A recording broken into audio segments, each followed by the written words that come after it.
और हम उनके उम्मती हैं। अल्हम्दुलिल्लाह हम उनका कलमा पढ़ते हैं, ये हमारी खुशनसीबी ही तो है। दुनिया में कितने मज़ाहिब के मानने वाले लोग रहते हैं, कितनी ज़ात बिरादरियों के लोग रहते हैं, कितने अलग अलग इलाकों के ज़बानों के बोलने वाले लोग रहते हैं, लेकिन ये हमारी खुशनसीबी है कि अल्लाह रब्बुल इज़्ज़त ने हमको कलमे की शहादत नसीब फरमाई है और अपने नबी का दामन हमें अता फरमाया।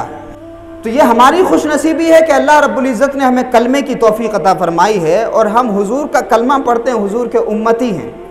तो दुनिया की तमाम दौलतें एक पल्ले में रख दी जाएं और ये कलमा तय्यबा ला इलाहा इल्लल्लाह दूसरे पल्ले में रख दिया जाए तो दुनिया के सारे दौलतमंद पीछे हो जाएंगे और एक गरीब मुसलमान जो कलमा पढ़ने वाला है वो सारे दौलतमंदों पे भारी हो जाएगा। सुभान अल्लाह। इसलिए मुसलमानों को मायूस होने की ज़रूरत नहीं है। मैं तो हमेशा ये बात कहता हूँ कि ये दीन गरीबों का दीन है।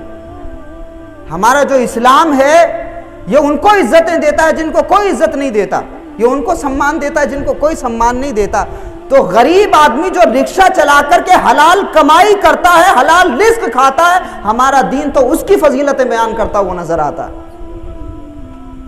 तो हम तो उस दीन के मानने वाले हैं। इसलिए जो मुसलमान कलमा पढ़ते हैं उनको मायूस होने की ज़रूरत नहीं है और ख़ुद को वो छोटा ना समझें। आप जिस भी प्रोफेशन में हैं आप बहुत बड़े हैं, आपका कद बहुत ऊंचा है, आपका मर्तबा बहुत ऊंचा है, आपकी फजीलत दुनिया के बड़े बड़े मालदारों से जो मिलियनियर हैं, बिलियनियर हैं, उन तमाम लोगों से आपकी फजीलत बहुत ज़्यादा है क्योंकि आप रसूल अल्लाह का कलमा पढ़ते हैं।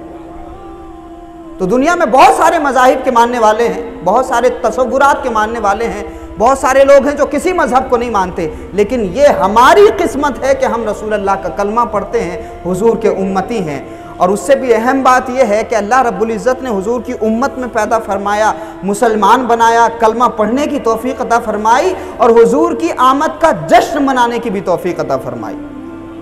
अब आगे का काम यह है कि जो सुना जाए उस पर अमल कर लिया जाए। अब इतना तो हो ही गया कि हम दुनिया के सबसे खूबसूरत और सबसे खुशनसीब लोग हैं। मुसलमान चाहे कमजोर हो या गरीब हो लेकिन बदनसीब नहीं हो सकता, क्योंकि दुनिया का सबसे ज्यादा खुशनसीब इंसान वो है जो रसूल अल्लाह का कलमा पढ़ने वाला है। इसलिए हम लोग बदनसीब नहीं है, अल्हम्दुलिल्लाह हम तो बड़े खुशनसीब हैं। फख्र से कहते हैं कि हम किसी मखलूक के सामने नहीं झुकते, हम खालिक के सामने झुकते हैं जिसने इस कायनात को बनाया है। और उस खालिक का तारुफ करवाने वाली ज़ात मोहम्मद रसूल अल्लाह की है। और ये मीलाद की महफिलें सजा करके हम यही बताते हैं कि हम उस नबी का मीलाद मना रहे हैं जो पैदा हुए हैं। अब जो लोग बेचारे ना समझी में ये बात कहते हैं कि जी आप शिर्क करते हैं, आप माज़अल्लाह रसूल अल्लाह को खुदा से बढ़ाते हैं, उनको ये बात समझना चाहिए कि हम मीलाद का जश्न मना करके दुनिया को ये बताते हैं कि जो पैदा होता है वो खुदा नहीं होता और जो खुदा होता है वो पैदा नहीं होता। हम नबी को अल्लाह का बंदा मानते हैं, इसलिए उनकी पैदाइश का जश्न मनाते हैं।